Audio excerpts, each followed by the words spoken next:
Hello everybody. Just making a quick video here, getting the game table pretty much done. Uh, Learned a little less valuable lesson last time. So this time I put some tape around the edge because I'm taking the polyurethane, pouring it on the table and spreading it out with the brush to make sure it gets onto all of the sand that's been painted up for the game table. Got the cup holders in place. I put some paint down so it just wasn't, plywood color.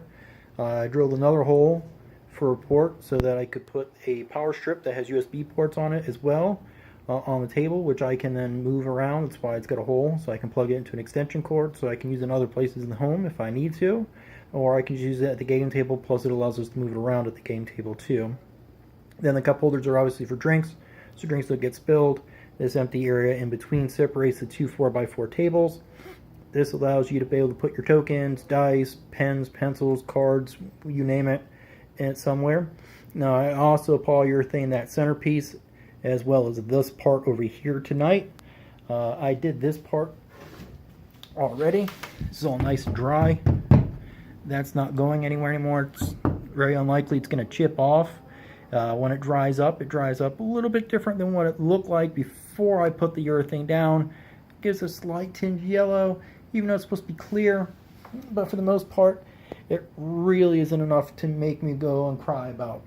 So like I said, got that going, got that down, got that drying.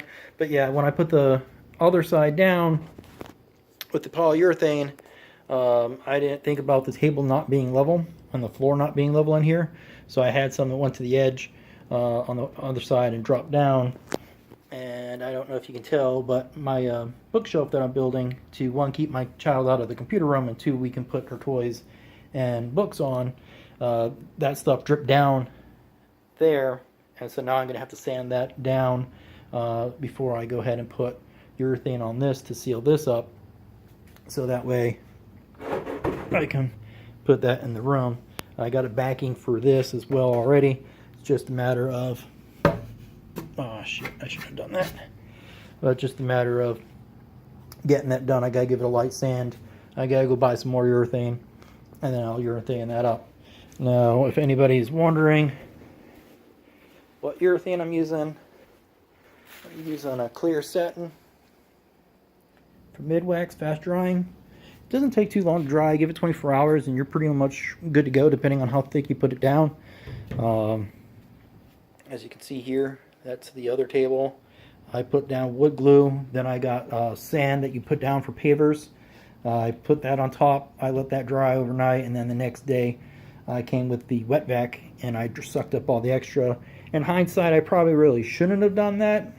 I probably should have got the sand down, got a nice even layer, but I like this sporadic layer look. It kind of gives a little bit more depth to the table.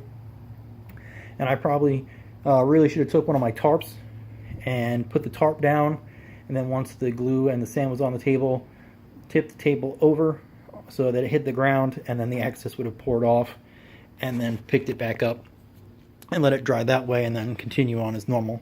But sometimes, that's just the way the cookie crumbles. If you can see here, you can see where the urethane kind of dripped down, and that's not a big deal.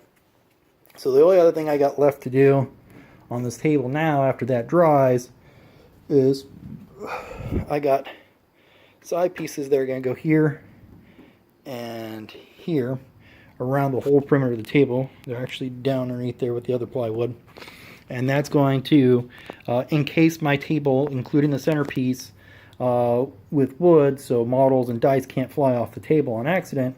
And it's going to give me about I think it was an inch and a half lip above the actual table, and I'm going to screw it and everything else, so it won't matter if you grab onto it, if you lean on it, so on and so forth.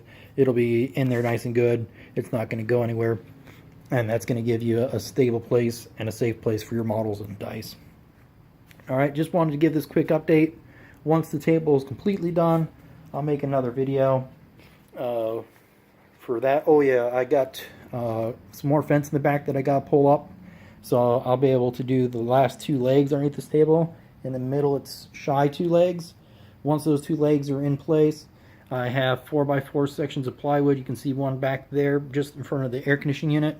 And I got one right there. I'm going to cut them off so they go around the legs.